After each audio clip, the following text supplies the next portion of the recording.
You're listening to a Faith Matters podcast. For our listeners today, we were thinking about looking at the person of Jesus and having a faith chat about that guy today. That guy. And there is a chapter in Philippians chapter 2 that talks about Jesus, and it talks about how he is an exact representation of God. And I know a whole lot of people who, when they think about God, they can think about an old guy, white hair, long beard, perhaps like a bigger version of Gandalf. And It's true. but True maybe story. a grumpy version of Gandalf. And they think of him as grumpy. They think of him as with a stick out there ready to whack him. And when we were speaking with Jackson Umberto earlier, Umberto actually mentioned Jesus and he described him as humble and as a servant.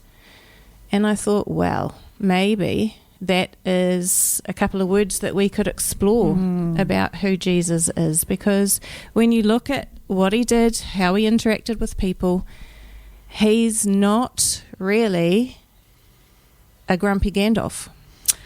No, he's not, Denise. And I liked servanthood is it's quite an old-fashioned word, and we don't. It's hard to wrap our heads around it. Like, ooh, serving, ouch.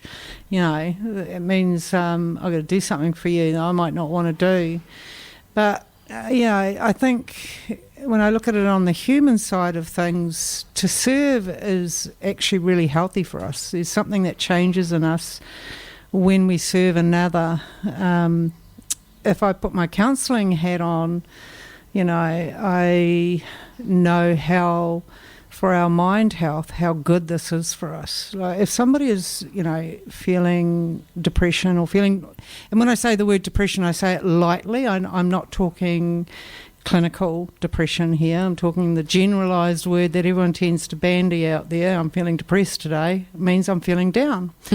The best thing we can do is, head off down to maybe the community house and make a coffee for somebody, or engage with somebody that's coming from the community that just wants to have a chat, or find a outlet here in our beautiful Whāingaroa where we can serve another. Maybe head over to the food bank and serve your community, or maybe you've got food in your garden that you want to give to the food bank. That's serving as well in a different way. It sets off Dr. Feel-Good feelings, Denise. Doctor, the good endorphins. And so I don't think, Jesus did this lightly. I think, as I often think about Jesus, he was an incredible teacher, but he taught us in such, not like somebody up the front of a classroom giving out instruction. He taught by example. He lived his life from who God intended him to be on this earth, to show us a way that was really healthy for us, that would take us out of our normal way of reacting as human beings, disappearing, getting grumpy, getting sulky, feeling like the world's against us. To serve means we have to put ourselves out there in some way, and it really does. It's a good feeling. I guess it actually gives you purpose when you serve, which gives you something sort of to work towards, if that's how to phrase it. Certainly when I think of the way that Jesus interacted with people, he had people all around him who had needs, and the reaction that he had, often when something happened with him, you'll read a little phrase about he was moved with compassion. He didn't just do it with a bad attitude, and it actually links really beautifully back with what we were discussing with Umberto and Jax, that sacrificial love, we're not doing it with a bad attitude. Yeah, compassion is a beautiful word. Passion is in that word. I often look at words and how they're spelt. Not that I'm a very good speller, Denise, because I'm not. And how that word impacts me. And compassion, to have a passion about something And Jesus was extremely compassionate. He come across, so many different cultures, different ways that people interacted in those cultures that were perhaps not to his way, but he never passed them by. He didn't, he just didn't pass them by. In fact, he went to places that others wouldn't. Yeah, he got a very bad reputation for the one who's hanging out with all the tax collectors and all the prostitutes and all the people who were either exploiting others or being exploited, those fringe people that general population do leave them on the fringe, but he went there. I think that's why I love him so much, Denise, because he left an example that, we can spend a lifetime following and developing ourselves to be that compassionate, to have such a stance in yourself where, the judgment seat's gone. There is no judgment here. There's just invitation. Invitation to come to know me, come to know who I am and how that can transform into your life and bring change. I think about the woman at the well. It's a great story in the Bible, of a woman that, the community shunned because she'd had so many marriages and failed marriages and partners, and the woman wouldn't walk to the water well with her. She had to walk there on her own. She was shunned by her community, and Jesus went to that town, to a place, that his disciples encouraged him not to go to, because it was against who he was, or the way that they lived, or their culture, or whatever it was, didn't align with them, and they wanted to bypass that place. But Jesus was like, no, we're going there, and he meets this woman at the well. Yeah, and he says to her, I can give you the water of life, and what does that even mean? That's one to ponder on for yourself, because water does give us life, but he was meaning something so much more deeper than that. And he interacted with her in a way that others wouldn't have. She was a reject, and she changed, he changed her life. Just that interaction with Jesus changed her whole life and how she saw things, that she ran back to her community and said she'd met the Son of God, she'd met the Saviour. I mean, how did that woman even get that information? She would have only got that information from her interaction with him and how she felt in that moment, being in the presence of him, and who he was as a person and how he related to her. But it's so much more than that, because it wasn't just in the natural, it's in the spiritual. There's two things that were joined there, and she got a sense of that. And in our faith, that's what it's all about. And these are the things that people don't get to experience when we're seeing things on the surface. It's just a surface level. We just hear something about sin, so I don't want to know that anything more because you used the word sin. Now my ears are turned off. I'm tuned out. I think Roger talked about it really well a while back on Pastor's Corner. That sin is a barrier between us and God. A barrier between us and Jesus. It's a barrier and that's all it is. It's something that stops us from being able to enter into having wisdom because we reject it. When you're talking about that sin word, I think there's people can look at the 10 Commandments and think, well, yeah, it says don't kill, don't steal, don't commit adultery. You sort of think, oh, yeah, okay, those are probably pretty bad things. And there was a woman who was caught in adultery, and the elders brought them before Jesus and threw her at his feet and said, what you going to do about this? She's been caught in the act, thinking they've absolutely trapped him. There's no way that he could get out of this situation. And the law said she was to be stoned for that. I don't know what it said about the man, maybe. We often go there, Denise. I'm with you on that one. Maybe. I'm like, what happened to that dude? Like, where were you, ratbag? But the thing was, Jesus response was, he who is without sin, he who is without that barrier, you cast the first stone. Well, nobody was without that barrier. And so all this wild, mad crowd holding stones, just chomping at the bit to exact revenge on this woman, actually, one by one, they put their stones down and they walked away, because it says in the Bible that Jesus was writing on the ground. And people kind of speculate, what was he writing? Could he have started writing? Well, all their sins, all their William barriers. over there did such and such, and just listing them, don't know. But who was left at the end was Jesus and the woman, and he didn't punish her. He said, go and don't do that again, because she knew she deserved to be stoned. That was the punishment, yet he extended mercy.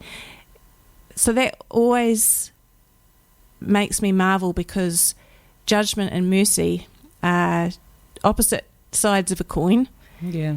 And when people think of God, they think of the judgment aspect. Actually, I saw something the other day of a woman saying, what is more just? She was arguing against Christianity, really.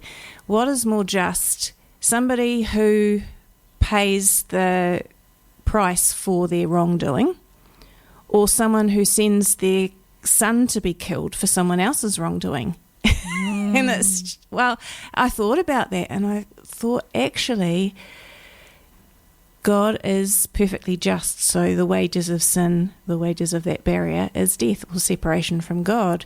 But God has gone out of his way to get that barrier out the way so he can have relationship with us again. And so Jesus did come to take that punishment for us so that we can have relationship with God. That's what he's offering that woman, is life restored with God. But Jesus wasn't just God's son. Jesus is God himself. And so God was sacrificing himself, which is quite different from just sending someone else. Otherwise it will be no different from child sacrifice. Absolutely. Yet God says, I know that there's something that needs to be done here to make this right, and I don't want to put it on you, so I'm going to put it on myself. Yeah, and God can't go against his own nature. He cannot take or kill or do the things that have no repercussion to it. Right? So I think and what am I saying there? I guess, he didn't come down and swipe us out off the face of the earth because of who we were and how we were responding in our human nature to each other. And by his power, he could have said, I want to start again. I don't like you lot. I didn't create very well here. Like, you guys have gone off the track completely. But he didn't. He made a way to reconcile us back into relationship with him by building that bridge through Jesus. And Jesus didn't sin. Jesus had no barrier. I guess it's a little bit like a child whose parents, the child is at that stage of going and trying to push buttons on the TV or on the stereo, whatever it might be, or they don't understand danger, so they'll go and try and touch the fire, and the parents saying, no, don't do that. And from the kid's perspective at that point, the parents just a killjoy. I wanted to try it, and you stopped me over and over and over. And so if the child just stayed at that stage and only that was their only relationship with their parent, then they're going to get quite a perspective of who that parent is. But as the child grows and learns, that was actually for my own good. I'm really glad that I didn't burn myself. Or I'm really glad that my parents didn't let me just run across the road without holding their hand. But as time goes on and you mature, and as your relationship deepens with your parent, by the time you get to be an adult and you get to interact with your parents, hopefully you have a completely different perspective of them. Certainly through those teenage years, because of what you've experienced as a child, you're just like, nah, I'm not, whatever they say, I'm not doing it. But you grow through that and then get a greater level of understanding, and suddenly your relationship changes. Yeah. And also like when you're talking about that growth, as we're children, we'll do what children do. That's part of our growing. But when we're adults, we're now accountable. We're now we have to make those choices for ourselves. And I think that's where all the barriers come in. How good was our teaching in the beginning years, where we taught and given the information that was needed, so that we could make good choices. And even if we were given that information, by our personality alone, are we going to make those good choices? There are so many grey areas, so many variables in what we get to choose to do. I mean, that is the glory of God. There is no control here. He gave us absolute freedom to do whatever we wanted. But he did give us a standard to go by that was healthy for us, really good for us as human beings. And he gave us Jesus, the life of Jesus I'm talking about, the man that walked on this earth and interacted with people and walked everywhere. So really healthy right there. I was thinking about that the other day. I mean, that guy walked everywhere. Yep. How amazing. He didn't get in a car and get chauffeured and picked up at the airport and paid for his hotel room. But that's, again, that servant aspect. He was really gentle and kind with people who were in need or who were rejected by the majority. But those people who were up themselves and obnoxious, he had a few hard words for them. He did. He bypassed them, actually. Those are the ones he would bypass. He didn't bypass the woman at the well. He didn't bypass, the woman that was caught in adultery. But he would bypass those ones who are arrogant and just stubborn to the fact that they were not open. They were just full of themselves. And that is our human nature. We are very full of ourselves. We can get very arrogant. We can get very stubborn-minded, or think that we know the right answer, when actually you could have 5 people that will give you a different answer to that question. They could all be correct in their own sphere of their understanding of what knowledge they have to base that from. And that's what he was able to do. He was able to come and listen and be a part of us without going, well, actually, no, you can't do that. That's wrong. You shouldn't do that. There was no pointing fingers with Jesus. He, if it was something that was really against him, he'd just bypass it. It wasn't worth, not that it wasn't worth, that's probably not the right word, and not one that I think that he would use. But you've got to know your boundaries. You've got to know, is this going to go somewhere? Sometimes it's just not. It's just as simple as that. And people need to make their own choices in life. You can actually be honouring by, if people really aren't interested in talking about something, it can be really honouring to not just to actually, to go there and have those conversations when they're not interested is in itself respectful. Yeah. And it's okay. It is absolutely okay. It is absolutely okay if you reject Christianity, that's totally your choice in life. To me, that's really sad, because you're missing out on wisdom, you're missing out on grace and healing. And what do those words mean? Well, in your faith, you start to learn what they mean. You're missing out on developing your own personality. You're missing out on developing the person of self. And as that happens, life changes and it takes on a different shade than it's ever taken on before. It becomes more beautiful, and you understand that, human beings, that we're important. We are so incredibly valuable, each life, and it doesn't matter what culture, where you come from. Every life is valuable. It's incredible when you think about that. And if we had those kind of if we could really grapple with that, we wouldn't have the wars that we have. If we understood how valuable and precious that we don't get to come back around again. We're not going to come back. We're not going to come back. Maree's not going to return. Jesus did, but Maree's not going to. Well, not that I know of anyway. And neither are you, Denise. Once we're out, we're out. It's an incredible story. This story of the Bible. I know that to wrap your head around it can be difficult for people. It was for me. I'm not a learned person, but I have a passion. Compassion, huh? I have a passion.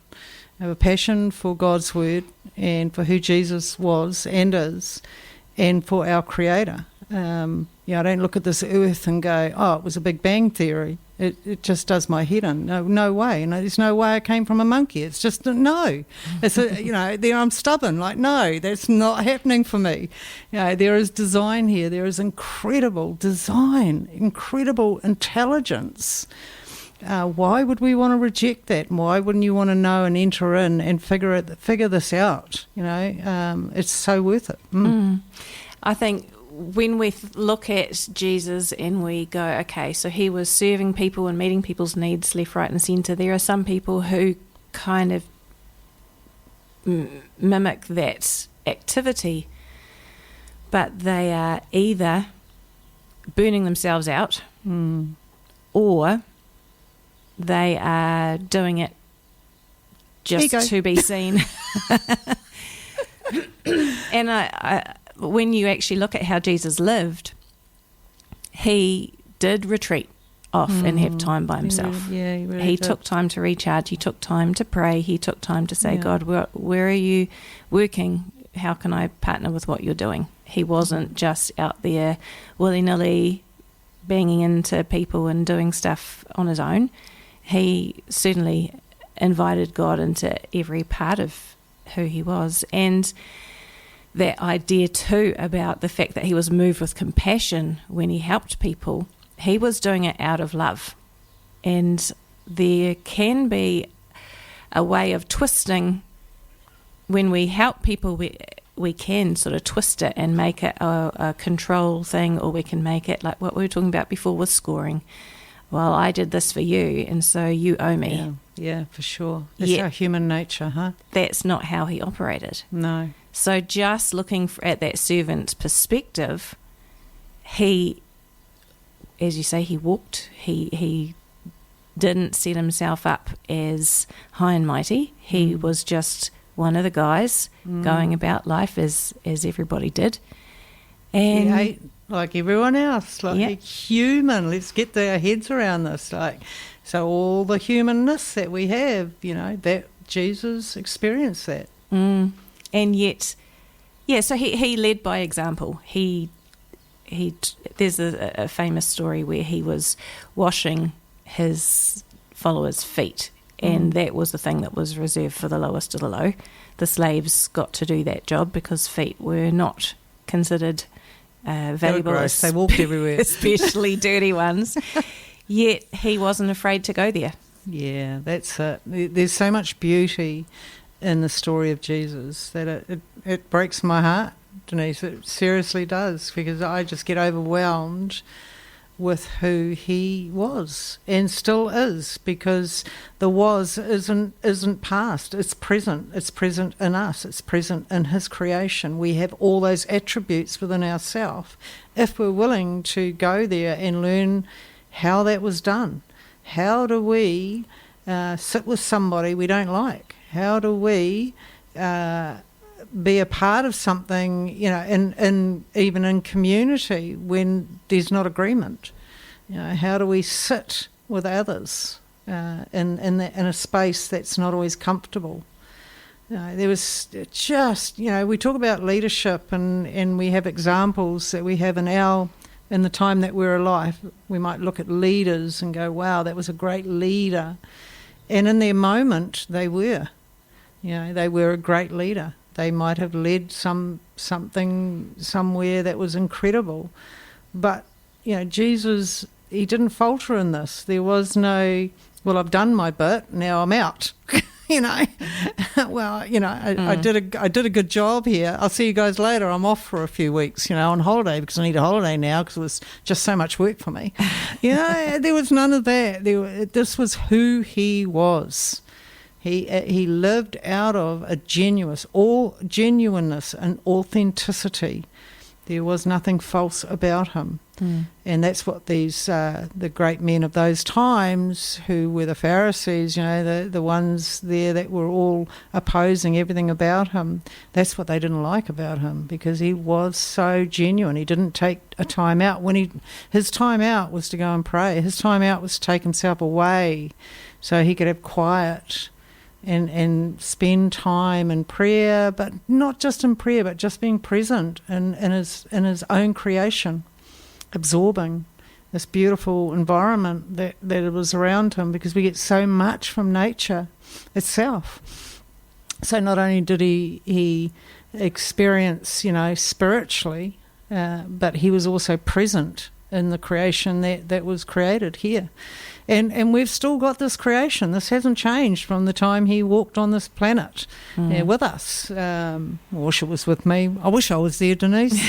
It would have been awesome. But would I know what I know now? I don't know, because I didn't read the book. Yeah, that's right. It's not just about the book, though. It's about connection. It's supernatural. Let's just name it. It's a supernatural connection. And how powerful is that? I talked with Aaron this week on Let's Talk with Maree, and I talked a lot about my alcohol and things like that, and I talked about my healing from alcohol. And dear Aaron, he said, it was magic. Aaron, it wasn't magic. It's not magic. There is no magic wand here. It's not. It's supernatural. It's miraculous, and it happens sometimes, and it doesn't happen all the time to everybody. And I don't have the answers for that. But when it happens, wow, you just got to be grateful. You just got to be thankful that happened. And it's not going to be the same story for everyone out there. Not alcohol is going to be taken from them overnight like it was for me. I am superly grateful for that. And will be eternally grateful for that. But don't get me wrong, there were other things I had to struggle with. I had to shape and mould differently and learn how to walk through. It wasn't just a one-hit wonder. It was a moment in time that took something from me that was, in all respects, going to take me out. So I'm there are no magic wands here. These are supernatural happenings. That there are stories all over our earth of supernatural things happening with connection with God, and it's an incredible journey to be on. So that is a little bit of a look at just one aspect, and we haven't covered it thoroughly, but just that one aspect of Jesus representing God in that way of serving the people. You've been listening to a Faith Matters podcast. If you have questions, email us on faithmatters98.1fm@gmail.com.